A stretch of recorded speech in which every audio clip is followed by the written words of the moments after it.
Hai, welcome back to my channel. Kali ini gue Dava Amrullah ingin mereview salah satu film dari sutradara favorit gue, yaitu Alejandro González Iñárritu yang rilis di Netflix yang berjudul Bardo, False Chronicle of a Handful of Truths.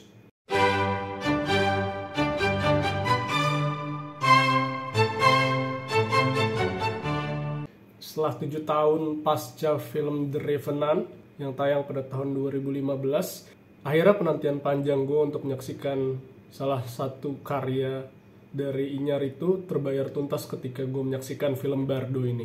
Jadi sedikit flashback, pertama kali gue menyaksikan film dari Iñárritu ini adalah ketika gue SMA. Gue menonton film Birdman, The Unexpected Virtue of Ignorance yang tayang 2014. Waktu itu ketika gue SMA tuh gue ketipu dengan embel-embel judul Birdman sama nama Michael Keaton yang bertengger sebagai leading actor di film itu. Karena yang gue tahu adalah Michael Keaton dulu pernah berperan jadi Batman gitu. Dan waktu itu gue juga baca berita kalau film Birdman ini berhasil ngalahin film Boyhood yang tayang di tahun yang sama yang memakan proses waktu syuting selama 12 tahun gitu. Terus akhirnya gue tuh jadi penasaran sebagus apa karya dari sutradara yang satu ini.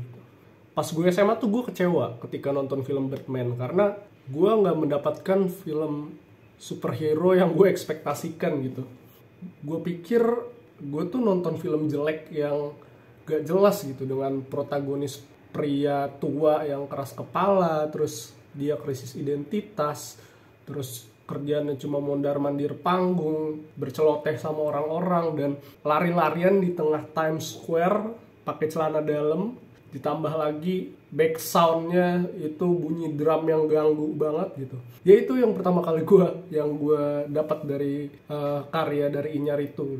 Sampai akhirnya 1 tahun kemudian gue kembali nonton karya Iñárritu ini, yaitu film The Revenant yang kebetulan dibintangi sama Leonardo DiCaprio, salah satu aktor yang gue sukain juga. Kesan pertama setelah gue nonton film The Revenant ini, akhirnya gue jatuh cinta dengan gaya penyutradaraan dari Alejandro González Iñárritu ini gitu. Dan akhirnya gue juga cari-cari tahu gitu beberapa info mengenai Iñárritu ini. Terus masa kuliah gue juga nonton beberapa karyanya gitu. Gue nonton film Babel, terus sama Amores Perros. Setelah menyaksikan 4 karyanya, akhirnya gue mendapatkan kesimpulan bahwa karya-karya Iñárritu ini berkembang seiring waktu gitu. Dia bertransformasi gaya penyutradaraannya, berbeda dari yang dulu dengan film-film Iñárritu yang sekarang, tapi ada satu benang merah yang mengkaitkan film-film Iñárritu ini, yaitu Meksiko gitu. Lalu terkait film Bardo, False Chronicle of a Handful of Truths, film ini emang banyak ngundang kritik sih dari banyak orang ataupun pujian juga gitu. Setelah ngebaca beberapa kritik dan komentar di Rotten Tomatoes, akhirnya gue tahu kenapa ada orang yang benci banget sama film ini dan ada juga yang muji film ini gitu. By the way, nggak seperti biasanya film Iñárritu yang satu ini tayangnya di Netflix, nggak di bioskop gitu. Tapi walaupun tayang di Netflix, Iñárritu ini tetap memegang keteguhan lah untuk gaya penyutradaraannya. Dia nggak kehilangan kuasanya untuk film Bardo tersebut, dan filmnya tuh nggak ngelebur jadi karya-karya Netflix yang general pada umumnya, tapi dia tetap mempertahankan style penyutradaraan Iñárritu yang otentik kayak di film-film sebelumnya gitu. Kesan pertama saat menyaksikan film Bardo, secara jujur gue tercengang. Emang nggak sopan rasanya apabila kita ngomongin Bardo tapi nggak menyinggung nama besar sutradara Federico Fellini, karena beberapa aspek film Bardo ini tuh mirip banget sama karya-karyanya Fellini gitu.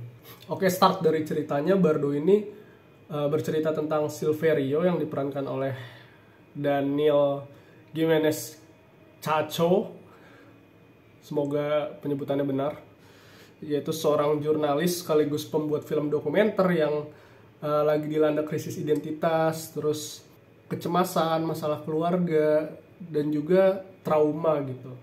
Permasalahannya tuh seputar gimana si Silverio ini bergulat dengan kegundahannya mengenai jiwa nasionalismenya sebagai seorang yang hidup di dua negara gitu, karena latar belakang Silverio ini yang seorang Meksiko tapi dia sudah kerja lama dan berkarir di Amerika gitu. Banyak banget hal yang ingin disampaikan oleh Iñárritu pada film Bardo. Mulai dari dunia eksternalnya Silverio ini, ada masalah hubungan Meksiko dengan Amerika, terus ada sejarah dan juga tragedi, terus ada problematika orang-orang Meksiko, ada politik, ada jurnalisme, dan bahkan sampai ada perdebatan tentang kritik seni gitu. Sementara dari internalnya tuh, Bardo ini ingin menyampaikan tentang traumanya Silverio akan kematian anaknya, terus masalah keluarga, terus kecemasan, krisis identitas, sampai kelahiran dan kematian gitu.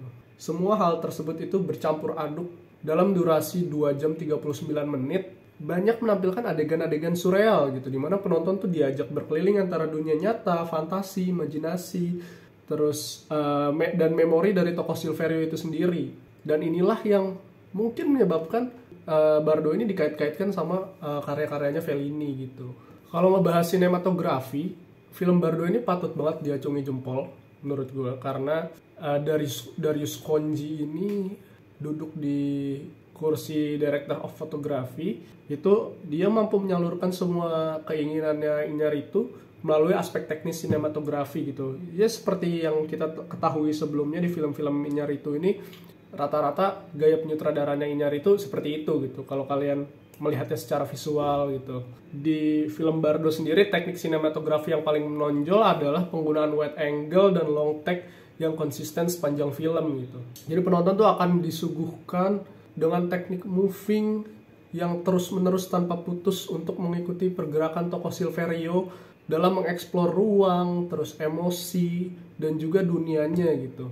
Shot-shot pengadeganan yang puitis, terus syarat makna juga sering dijumpai di film Bardo ini gitu. Selain itu, permainan cahaya dalam mengubah waktu dan menghadirkan mood-mood yang melankolis juga berhasil diterapkan di film Bardo. Walaupun ya tidak semencengangkan Birdman ya, tapi teknik sinematografi yang dinamis ini gua rasa dapat menghanyutkan penonton ke gambar-gambar indah untuk menekan beban yang banyak banget di film Bardo ini gitu. Dari segi production design, Bardo tuh tampil dengan megah, banyak banget tempat-tempat yang luas dengan properti yang kompleks, terus ditambah figuran dengan jumlah yang sangat banyak. Itu yang bikin film Bardo tuh terkesan mewah sekaligus eksotis gitu.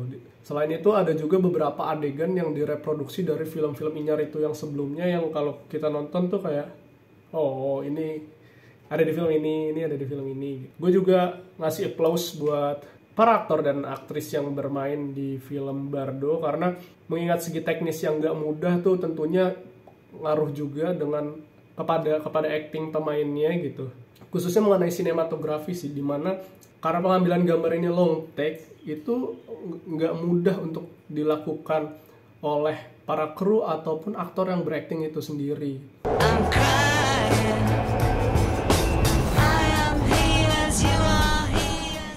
Ini jadi menarik ketika gue someday punya teman diskusi untuk ngebahas film Bardo ini. Jadi kesimpulannya, film terbaru karya Alejandro González Iñárritu ini yang berjudul Bardo, False Chronicle of a Handful of Truths adalah salah satu film ambisius tahun ini, dengan eksekusi teknis yang memukau, terus cerita yang kompleks, di mana si sutradara Meksiko ini kembali membahas tentang Meksiko, tanah kelahirannya, dan juga problematika yang ada di dalam maupun di luarnya, serta ngebahas isi kepala Iñárritu secara personal dan kegundahannya sebagai seorang Meksiko yang bekerja di Amerika. Terima kasih telah menonton review ini. Jangan lupa like video ini, jangan lupa subscribe my channel, and don't forget to follow me on social media. Selamat menonton film Bardo, False Chronicle of a Handful of Truths, and bye-bye.